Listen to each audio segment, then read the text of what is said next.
Good afternoon, students. So today we're going to look more at the negative impacts of prohibition in the Bahamas. So based on the previous video, you would have looked at the positive impacts of prohibition and rum running in the Bahamas, and I'm sure they were some very positive impacts that prohibition had on the Bahamas.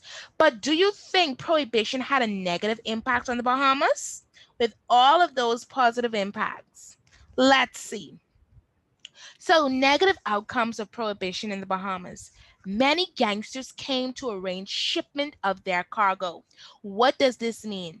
Many gangsters from the United States came to the Bahamas and they arrange how they're going to illegally carry or transport their rum from the Bahamas to the United States at various states, of course, okay? And so this here is illegal because the United States at this time had banned rum in all of its states. And so we had gangsters, we consider them gangsters because they are doing a practice that is illegal in their country. And so they're gangsters and they have come to the Bahamas to transport rum to their country, which is illegal. When we say cargo, that's a part of the rum, the package, okay? And so that there contributed to a negative impact because the Bahamas now has become blacklisted by the United States of America because the Bahamas is encouraging this behavior. All right. Next, we have Bahamians began to gamble more at hotels, which were the headquarters for the gangsters. And so, why is it that this is an issue? Well, here's the issue. Yes, a lot of Bahamians were employed, and yes, a lot of Bahamians made money, but gambling. We are looking at Bahamians who are losing money, who are probably being threatened by these gangsters because they may want something that they have. And so all of these are some negative impacts of this prohibition.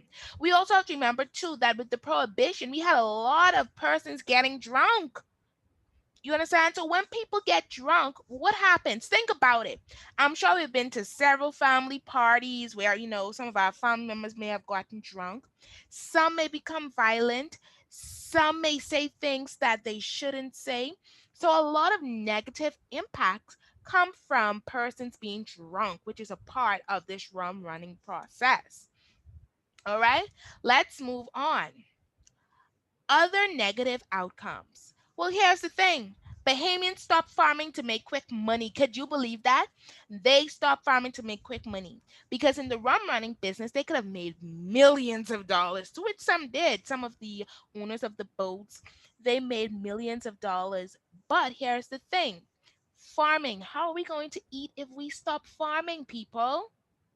We see we are in this same crisis today because we as Bahamians are still importing goods from other countries and we have not started our own farming industry to feed ourselves. That is the issue. All right. So Bahamians stop farming just to make quick money. My question to you is temporary or permanent? We're going to discuss that later on. Another negative outcome, less people were living in the family islands because many came to New Providence or to Nassau to get jobs. So they left our family islands devastated. They left them at an economic crisis. When I say economic crisis, I'm talking about the economy was declining. Additionally, we see the abandonment of our family islands. And when I say abandonment, who can tell me what abandonment means? Very good. Left alone. Left alone. No one was there, was deserted. Okay? Just because they went to find jobs. And we see the same thing today. Less persons are living on the family islands. Most persons crowd New Providence looking for jobs. But how about we create our own jobs? So, my final thoughts on this lesson. Prohibition, yes, it did impact the Bahamas treasury, the government, and many Bahamians by giving them jobs, by providing money for the country, by boosting our economy. But here's the thing. We are still suffering from some of the crisis of prohibition, like deserting farming, not farming because we want quick money. Additionally, We have left our family islands and we have went looking for jobs. How about we create our own jobs on our islands and bring people from other countries to visit our islands? All right. So we have to remember that though something may seem positive at this particular time, in the long run, how will it affect your future generation? How will it affect you? Should you compromise your standard just to make sure that you have temporary money that can go away? These are life lessons that we can all take from the prohibition in the Bahamas.